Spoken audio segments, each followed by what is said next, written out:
എങ്ങനെ ഒരു പെൺകുട്ടിയെ വളയ്ക്കാം എന്ന് ഗൂഗിളിൽ സെർച്ച് ചെയ്താൽ സ്ഥിരം കേൾക്കുന്ന കുറച്ച് കാര്യങ്ങളുണ്ട്. ബോഡി ഉണ്ടാക്കൂ, പൈസ ഉണ്ടാക്കൂ, സെഡക്ഷൻ പഠിക്കൂ. പക്ഷെ സത്യമെന്താണെന്ന് വെച്ചാൽ പെൺകുട്ടികളെ ആകർഷിക്കുന്ന ഭൂരിഭാഗം ആണുങ്ങൾക്കും ഇതൊന്നും ഉണ്ടാകില്ല. കാരണം അട്രാക്ഷൻ എന്ന് പറയുന്നത് നമ്മൾ വിചാരിക്കുന്നതിലും സിമ്പിളാണ്.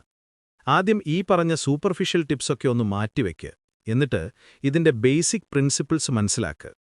ഞാനൊക്കെ കോളേജിൽ പഠിക്കുന്ന സമയത്ത് പെൺകുട്ടികളെ ഇംപ്രസ് ചെയ്യാൻ നോക്കാത്ത വഴികളില്ല. ഒന്നും നടന്നില്ല. പക്ഷേ ഒരു പുസ്തകം വായിച്ചതോടെ കളി മാറി. കണ്ണിന് മുന്നിലെ മൂടൽമഞ്ഞ് മാറിയ പോലെ തോന്നി. ശരിയായ മൈൻഡ് സെറ്റ് ഉണ്ടെങ്കിൽ ഇതൊക്കെ വളരെ എളുപ്പമാണ്. റൂൾ 1: നിങ്ങൾക്ക് ഫീൽ ചെയ്യുന്നത് അവളും ഫീൽ ചെയ്യും. വിജയമെന്നത് നിങ്ങളുടെ ഒരു മാനസികാവസ്ഥയാണ്. പെൺകുട്ടികൾ നിങ്ങളുടെ ലുക്കോ പൈസയോ നോക്കിയല്ല ജഡ്ജ് ചെയ്യുന്നത്. നിങ്ങൾ എത്ര കോൺഫിഡന്റാണ് എന്നതിലാണ് കാര്യം. നിങ്ങൾക്കുള്ളിൽ പേടിയോ ചമ്മതോ അപകർഷതാബോധമോ ഉണ്ടെങ്കിൽ അത് പെട്ടെന്ന് അവർക്ക് സെൻസ് ചെയ്യാൻ പറ്റും. എന്നാൽ നിങ്ങൾ കൂളായി കോൺഫിഡന്റായി അവൾക്കെന്നെ ഇഷ്ടപ്പെടുമോ എന്ന പേടിയില്ലാതെ ചെന്നാൽ അവൾക്കത് ഇഷ്ടപ്പെടും. മിക്ക ആണുങ്ങളും പെൺകുട്ടികളെ എവിടെയോ കൊണ്ട് പ്രതിഷ്ഠിക്കും, എന്നിട്ട് പേടിച്ചു പെരുമാറും. അയ്യോ, അവൾക്കെന്നെ ഇഷ്ടപ്പെടുമോ, ഞാൻ വല്ല മണ്ടത്തരവും പറയുമോ? ഈ ഒരു നീഡിനെസ് കണ്ടാൽ ആകർഷണം അവിടെ തീർന്നു. റൂൾ 2: അവളെ ഇംപ്രസ് ചെയ്യാൻ നടക്കരുത്. കൂടുതൽ കഷ്ടപ്പെടുന്നവന് എപ്പോഴും തോൽവിയെ കിട്ടൂ. അവളുടെ അംഗീകാരത്തിനു വേണ്ടി നടക്കരുത്. ഉദാഹരണത്തിന്, സിറ്റുവേഷൻ 1: ആൺകുട്ടി: ഞാൻ നിനക്കൊരു ഡ്രിങ്ക് വാങ്ങിത്തരട്ടെ. അവൾ: വേണ്ട. ആൺകുട്ടി അതോടെ സൈലന്റ് ആകുന്നു, ചമ്മുന്നു. സിറ്റുവേഷൻ 2: ആൺകുട്ടി: ഇവിടത്തെ ബെസ്റ്റ് ഡ്രിങ്ക് ഏതാ? അവൾ: XYZ ആണ്. ആൺകുട്ടി: കൊള്ളാം, എന്നാൽ എനിക്കൊരെണ്ണം വാങ്ങിത്താ. ഇതവൾ പ്രതീക്ഷിക്കില്ല. നല്ല കോൺഫിഡൻസ്, യാതൊരുവിധ നീഡിനെസ്സുമില്ല. ഭൂരിഭാഗം ആണുങ്ങളും അവരുടെ പുറകെ നടക്കുന്നതുകൊണ്ട് ഇങ്ങനെ പെരുമാറുന്നവരോട് അവർക്ക് വല്ലാത്തത് താൽപ്പര്യം തോന്നും. റൂൾ 3: നല്ല കുട്ടിയാവാൻ ശ്രമിക്കുന്നത് ആകർഷണമില്ലാതാക്കും. അവളെ സന്തോഷിപ്പിക്കാൻ വേണ്ടി എന്തിനും തലയാട്ടുന്ന സ്വഭാവം നിങ്ങളെക്കുറിച്ചുള്ള മതിപ്പ് കുറയ്ക്കും. എന്നെ എങ്ങനെയെങ്കിലും ഇഷ്ടപ്പെടണേ എന്ന രീതിയിൽ പെരുമാറിയാൽ അതോടെ തീർന്നു. നിങ്ങളുടെ അപ്രൂവൽ അവൾക്കങ്ങോട്ട് കൊടുക്കരുത്, അത് അവൾ നേടിയെടുക്കണം.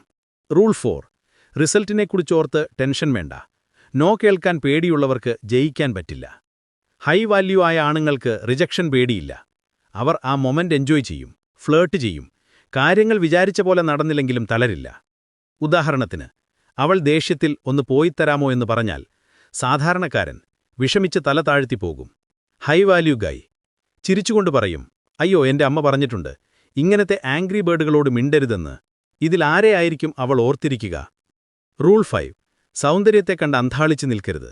മിക്ക ആണുങ്ങളും സുന്ദരിയായ ഒരു പെൺകുട്ടിയെ കാണുമ്പോൾ കൺട്രോൾ പോയ പോലെ പെരുമാറും. സൗന്ദര്യമെന്നത് ഒരു കഴിവല്ല, അത് ലക്കാണ്.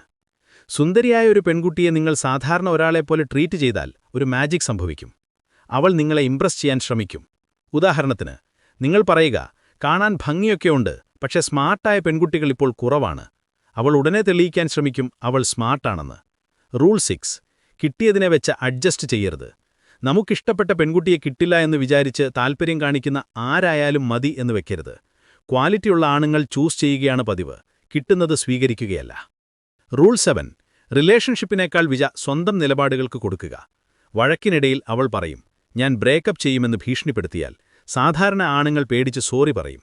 ഒരു ഹൈ വാല്യൂ മാൻ പറയും, ശരി, ചിലപ്പോൾ നമ്മൾ ഒത്തുപോകില്ലായിരിക്കും, നിനക്ക് പോകാം, എന്നിട്ട് കൂളായി നടന്നുപോകും. നിങ്ങളെ വിട്ടുപോയാൽ നഷ്ടം അവൾക്കാണെന്ന ബോധ്യം നിങ്ങൾക്കുണ്ടാവണം. റൂൾ 8: നിങ്ങളുടെ ശ്രദ്ധ കിട്ടാൻ അവളെക്കൊണ്ട് പണിയെടുപ്പിക്കുക. കഷ്ടപ്പെട്ട് കിട്ടുന്നതിനെ മാത്രമേ ഗേൾസ് വിലമതിക്കൂ. ഒരു തുറന്ന പുസ്തകം പോലെ ആവരുത്. ഉദാഹരണത്തിന്, സാധാരണക്കാരൻ: നീ എന്ത് സുന്ദരിയാണ്. ഹൈ വാല്യൂ ഗൈ: കാണാൻ കൊള്ളാം, പക്ഷെ നമ്മൾ തമ്മിൽ സെറ്റാകുമോ എന്നെനിക്ക് സംശയമുണ്ട്. നീ ഒരു പാവം കുട്ടിയാണെന്ന് തോന്നുന്നു. ഇത് അവളിൽ ക്യൂരിയോസിറ്റി ഉണ്ടാക്കും. ആ ഇമോഷണൽ ടെൻഷനാണ് ആകർഷണത്തിന്റെ അടിസ്ഥാനം. റൂൾ 9: അവൾക്ക് വേണ്ടി നിങ്ങളെ മാറ്റരുത്. അവളെ ഇംപ്രസ് ചെയ്യാൻ വേണ്ടി സ്വന്തം ലൈഫ് മാറ്റുമ്പോൾ നിങ്ങൾ പറയാതെ പറയുന്നത് നീയാണ് എന്നേക്കാൾ വലിയവൾ എന്നാണ്. അവൾ നിങ്ങളുടെ ലോകത്തേക്ക് അഡ്ജസ്റ്റ് ചെയ്യട്ടെ, തിരിച്ചാവരുത്. അവളെ പ്ലീസ് ചെയ്യാൻ വേണ്ടി സ്വയം മാറുന്നത് എന്ന് നിർത്തുന്നുവോ അന്ന് അവൾ നിങ്ങളെ തേടിവരും. ഇതാണ് യഥാർത്ഥ ആകർഷണത്തിന്റെ സൈക്കോളജി. ഇതിൽ തന്ത്രങ്ങളോ കബളിപ്പിക്കലോ ഇല്ല, എല്ലാം മൈൻഡ് സെറ്റാണ്. ഇത് ലൈഫിൽ കൊണ്ടുവന്നാൽ പിന്നെ പെൺകുട്ടികളുടെ പിറകെ നടക്കേണ്ടി വരില്ല. അവർ സ്വാഭാവികമായി നിങ്ങളിലേക്ക് ആകർഷിക്കപ്പെടും.